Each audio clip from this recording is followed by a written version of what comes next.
Halo Sobat BPMP Jabar, kalian sedang menyaksikan Pojok Cerdik, podcast cerita pendidikan, podcast yang akan membahas putar pendidikan khususnya yang ada di Jawa Barat. Assalamualaikum warahmatullahi wabarakatuh. Waalaikumsalam warahmatullahi wabarakatuh. Sobat BBPMP Jawa Barat, selamat bertemu kembali bersama podcast Pojok Cerdik, Pojok Cerita Pendidikan, sebuah podcast yang akan memberikan sarana edukasi untuk saling berkomunikasi, berkolaborasi, dan berbagi informasi seputar inovasi-inovasi dan isu-isu terkini di dunia pendidikan di negeri ini. Dengan host Anda, Ida Siti Hodijah, yang akan menemani Sobat BBPMP Jawa Barat pada episode kali ini. Kita akan membahas tentang proyek penguatan profil pelajar Pancasila, implementasi, miskonsepsi, dan solusinya. Bersama narasumber kita, Bapak Idris Apandi. Apa kabarnya Pak Idris? Alhamdulillah kabar baik Bu Ida. Alhamdulillah ya, kumaha damang. Alhamdulillah pangesto. Oh iya, baik Pak Idris. Kita sekarang akan berbincang ya, ngobrol bareng. Boleh. Tentang kebijakan Merdeka Belajar episode ke-15 ya, tentang kurikulum Merdeka dan platform Merdeka Mengajar. Di mana di dalamnya itu kan ada P5 ya Pak Idris ya. Nah, yang sudah dilaksanakan di satuan pendidikan. Tapi kita melihat sekarang itu ternyata masih ada beberapa miskonsepsi terkait P5 ini Pak Idris. Mungkin Pak Idris sebagai penulis buku, sebagai penulis artikel ya, kemudian sebagai Widya Prada dan sebagai narasumber di berbagai BIMTEK, Diklat dan sebagainya, bisa memberikan pencerahan kepada kita semua Sobat BBPMP Jawa Barat terkait dengan miskonsepsi P5 ini. Baik, terima kasih Bu Ida. Terkait dengan proyek penguatan profil pelajar Pancasila ya, yang disingkat menjadi P5 ya. Jadi ini adalah salah satu program ya sejalan dengan implementasi kurikulum Merdeka. Ya, P5 ini adalah suatu upaya untuk melahirkan karakter atau profil pelajar Pancasila. Ya. Nah, substansinya dari P5 ini adalah kepada penumbuhan karakter, penguatan karakter. Ya, dan lebih khusus lagi supaya anak-anak didik kita, Bu Ida ya, mereka itu bisa mengetahui, memahami, dan juga mengimplementasikan nilai-nilai Pancasila selaku ideologi bangsa, selaku falsafah bangsa, dan juga sebagai dasar negara dalam kehidupan sehari-hari. Nah, kita tentu berharap peran daripada satuan pendidikan untuk bisa menumbuhkan hal tersebut melalui berbagai macam kegiatan. Ya. Pak Idris, kegiatan-kegiatan apa saja sih yang sebaiknya dilakukan oleh sekolah tuh dalam implementasi P5? Oke, baik.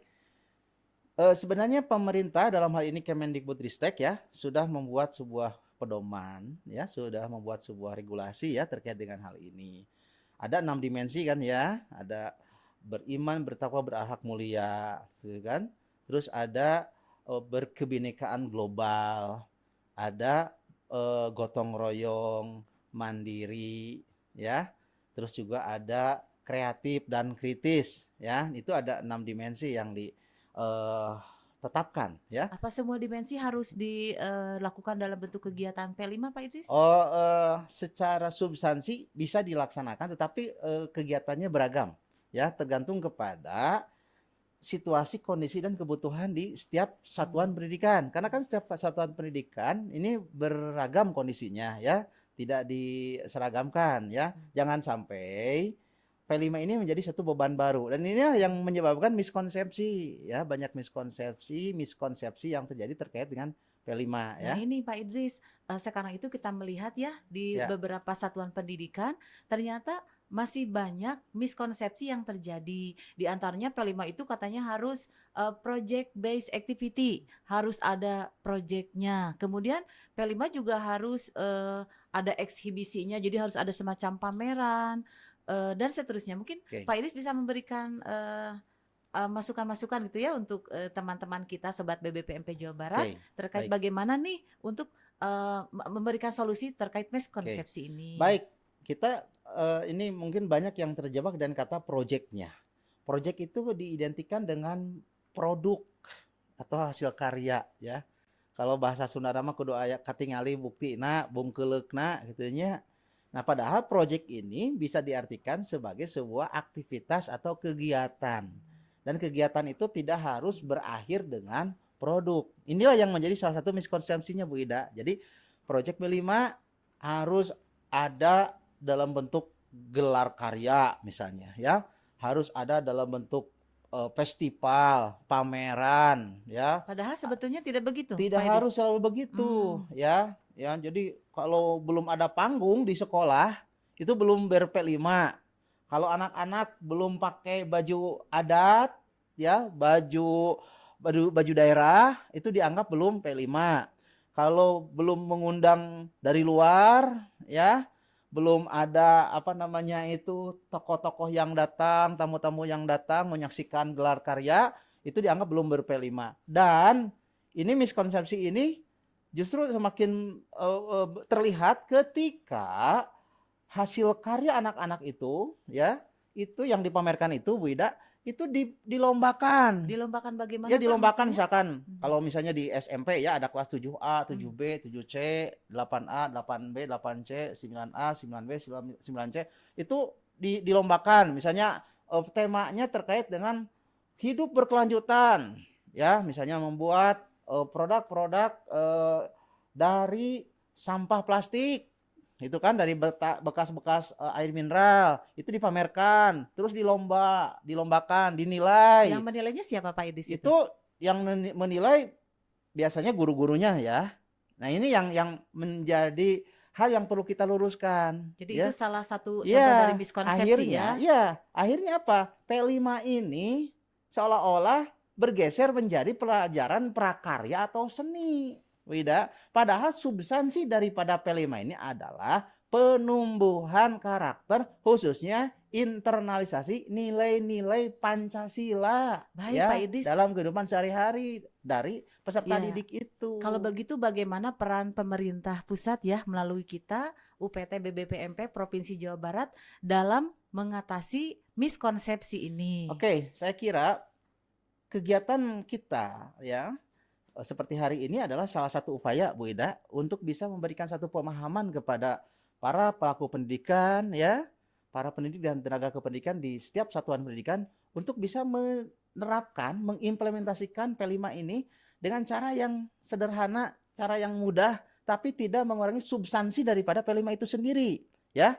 Jadi seperti pembiasaan, senyum, salam, sapa ya. Ada gerakan menyambut anak di gerbang sekolah, saling menyapa, selamat pagi, apa kabar, kumaha damang, bagaimana, sehat, itu juga P5 gitu kan ya. Dan itu sepertinya sudah dilakukan Sudah. sebelum ada istilah Betul. P5 ya Pak Idris Jadi ya. kegiatan-kegiatan penumbuhan karakter ya, yang mungkin pada waktu kurikulum sebelumnya pun ada ya kan kegiatan penumbuhan karakter, ada pembiasaan sholat duha ya, membaca Al-Quran misalnya ya, atau juga membaca kitab agama lain gitu ya, atau juga ada gerakan Jumat bersih Bu Ida, ada GPS gerakan pungut sampah, ada kegiatan bakti sosial, kegiatan-kegiatan kewirausahaan ya, itu juga adalah bagian daripada implementasi proyek P5. Jadi mungkin saya melihat ini ada dalam tanda petik ya, ada semacam masih ada kegagapan. Ya, nah tadi pertanyaannya bagaimana peran pemerintah? Saya kira pemerintah ini sudah, khususnya Kemendikbudristek ya Bu Ida, sudah membuat regulasi kan, ya. Ada SK Kepala BSKAP nomor 9 tahun 2022. Sudah disosialisasikan sudah, ya oleh pemerintah pusat, sudah, melalui baik BBPMP, ya. Termasuk BBPMP Provinsi Jawa Barat Dinas kan, Pendidikan ya Dinas Pak Idris. Pendidikan sudah melakukan webinar-webinar ya, melakukan sosialisasi baik melalui media sosial ataupun penyebaran link-link file-file dokumen-dokumen yang bisa dibaca ya. Tetapi memang kita tidak bisa memungkiri masih ada miskonsepsi yang terjadi. Sehingga P5 ini dianggap sebagai satu beban baru ya, beban administrasi yang baru, harus bikin modul dan lain sebagainya. Ini menjadi hal yang perlu kita luruskan bersama, Bu Ida. Intinya P5 ini adalah penguatan karakter Baik, ya Pak kepada Idris ya. peserta didik. Ya baik Pak Idris, tadi Bapak sudah menjelaskan panjang lebar ya tentang Ya. miskonsepsi dan seharusnya bagaimana implementasi P5 di satuan pendidikan. Ya. Mungkin kita perlu mempertegas lagi ya Pak Idris peran dari UPT Kemendikbudristek BBPMP Provinsi Jawa Barat, Ya. kemudian juga Dinas Pendidikan beserta satuan-satuan pendidikan agar miskonsepsi ini tidak lagi terjadi di satuan pendidikan. Mungkin Pak Idris bisa menyampaikan tips and tricks yang selanjutnya agar bagaimana miskonsepsi ini bisa tidak terjadi lagi. Oke, baik, terima kasih Bu Ida. Jadi agar miskonsepsi ini tidak terjadi ya, kita tentunya sebagai UPT jangan bosan-bosan Bu Ida. Jangan Ya. bosan-bosan mengingatkan ya kepada Dinas Pendidikan. Di Dinas Pendidikan juga kan ada pengawas ya. Ya. Ada pengawas pembina untuk bisa memberikan gambaran, panduan, pedoman ya. Kita bisa mungkin Ya, lewat Zoom meeting P5 ya Pak itu Idris yang ya. seperti apa? Ya. Itu kan ya. Bisa lewat Zoom meeting kan Ada, boleh. bisa lewat Zoom atau meeting, WA bisa langsung ya. WA, bisa Hmm. berbagai media lah sekarang Ya. ya. Kita sekarang tidak terkendala lah dengan bagaimana kita berkomunikasi ya. Yang penting adalah sekolah ini diberikan pemahaman ya. Jadi jangan dibuat suatu hal yang ribet, yang Ya. kompleks gitu kan. Karena apa, sekali lagi saya katakan, P5 ini substansinya adalah penguatan karakter. Bisa membangun kepribadian, kemandirian, kerjasama, kreativitas, berpikir kritis. Jadi jangan sampai guru-guru ini justru lebih fokus, aduh ini saya belum bikin modul P5-nya. Iya. Ini kita temanya Atau gitu. Pak Idris, Yo. saya punya pikiran begini, mungkin untuk mengetahui bagaimana sih implementasi di satuan pendidikan, kita juga kan bisa melakukan semacam monitoring dan evaluasi Betul, ya, betul atau mungkin sekali. pendampingan juga Betul kepada sekali. satuan-satuan Ya, pendidikan. betul. Saya kira kita ya bisa melakukan satu pendampingan, Hmm. kedua juga monitoring dan evaluasi kesatuan pendidikan melalui koordinasi dengan pemerintah daerah ya. Jadi seperti apa nih P5? Kita luruskan ya. Supaya apa? Substansinya tercapai, tujuan utamanya tercapai gitu. Jangan hanya bersifat kulitnya saja. Ya. Ya, seolah-olah sudah ber-P5 tetapi secara penghayatan ya, internalisasi nilai itu belum tercapai ya di dalam jiwa dari setiap peserta didik itu ya. Jadi disinilah mungkin perlunya kolaborasi ya Bapak dan Ibu semua Sobat BBPMP Jawa Barat antara kita pemerintah pusat melalui UPT Kemendikbudristek BBPMP Provinsi Jawa Barat, kemudian juga dengan pemerintah daerah dan terutama kepada satuan-satuan pendidikan. Jadi idealnya sih kita mengadakan pendampingan ya, sosialisasi, pendampingan, advokasi, kemudian juga nanti kita akan mengadakan semacam monitoring dan evaluasi. Oke. Seperti itu Betul. ya Pak Idris ya. Mungkin Ya, Bapak Bida. bisa memberikan lagi tips and tricks yang lainnya Oke, Pak. saya ingin menambahkan lagi ya. P5 ya fokusnya bukan melahirkan suatu produk. Tetapi bukan berarti tidak boleh ada produk. Silahkan, mau ada produk silahkan. Ya, tetapi yang harus dipertimbangkan oleh sekolah, bagaimana nih konteks lingkungannya? Bagaimana sumber daya yang tersedianya? Ya Bu Ida ya. Ya, misalnya kalau sekolahnya itu berada di daerah pertanian gitu kan, mau mengadakan kegiatan gitu kan ya, misalnya temanya terkait dengan gaya hidup berkelanjutan misalnya ya, atau bangunlah jiwanya, raganya gitu kan ya, atau tema-tema yang lain. Ini kira-kira nih potensi-potensi yang ada di lingkungan sekolah apa nih yang bisa kita manfaatkan ya, sehingga tidak membuat atau siswa ini menjadi repot gitu Pak ya. Idris, untuk penentuan tema-tema itu sendiri sebetulnya ada langkah-langkah ya yang harus dilakukan oleh sekolah. Ada Jadi ya. tidak bisa sekolah itu hanya berdasarkan keinginan atau ketertarikan, saya mau tema ini, tapi kan memang ada yang harus Ya. dilakukan oleh sekolah ya. Ya, kan ada yang namanya analisis konteks, Bu. Ya. Ya, ada yang namanya analisis konteks. Jadi, misalnya ketika suatu sekolah ingin melaksanakan P5 tema apa nih dalam satu semester kan? Ya, dalam satu semester misalnya ada satu tema yang diambil, ya. Silakan diskusikan itu dengan tim P5 di sekolah, mau tema apa, ya. Tapi sekali lagi saya ingin garis bawahi, jangan sampai justru pelaksanaan tema itu mempersulit diri sendiri, mempersulit sekolah. Jadi misalnya terkait dengan tema nih, kadang-kadang ada sekolah yang kebingungan, ini kita harus ngambil tema apa ya. Jadi sekolah ya melalui tim yang ada di sekolah itu silakan diskusi, musyawarah, tema apa yang mau diambil. Itu kan ada kebinekaan, ada misalnya gaya hidup berkelanjutan, ada bangunlah jiwa dan raganya, ada rekayasa teknologi misalnya ya, ada kewirausahaan, beda ya. Pilih yang paling memungkinkan, paling bisa untuk dilakukan. Misalnya suara demokrasi ya. Ini yang sering kita lihat, suara demokrasi pasti relatif sama. Kegiatan pemilihan ketua OSIS misalnya ya. Padahal sebetulnya Padahal bisa suara ada yang demokrasi itu lainnya ya. banyak, misalnya begini, terkait misalnya isu lingkungan ya. Anak bikin surat gitu.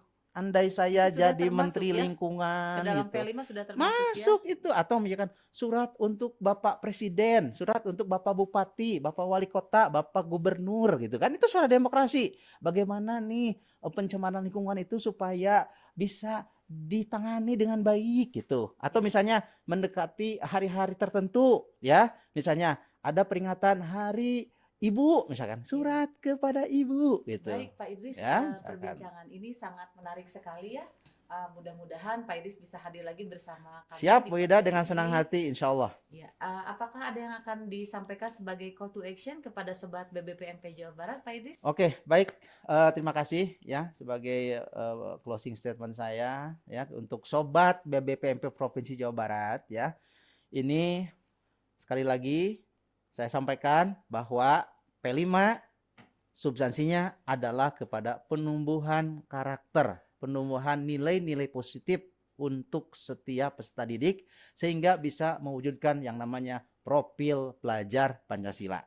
Sederhananya adalah seorang pelajar yang dia bisa mengetahui, memahami, dan bisa mengimplementasikan nilai-nilai Pancasila dalam kehidupan sehari-hari, mulai dari hal yang sederhana, mulai dari hal yang kecil, gitu kan? Ya, mulai dari hal-hal yang bisa dia lakukan, gitu kan?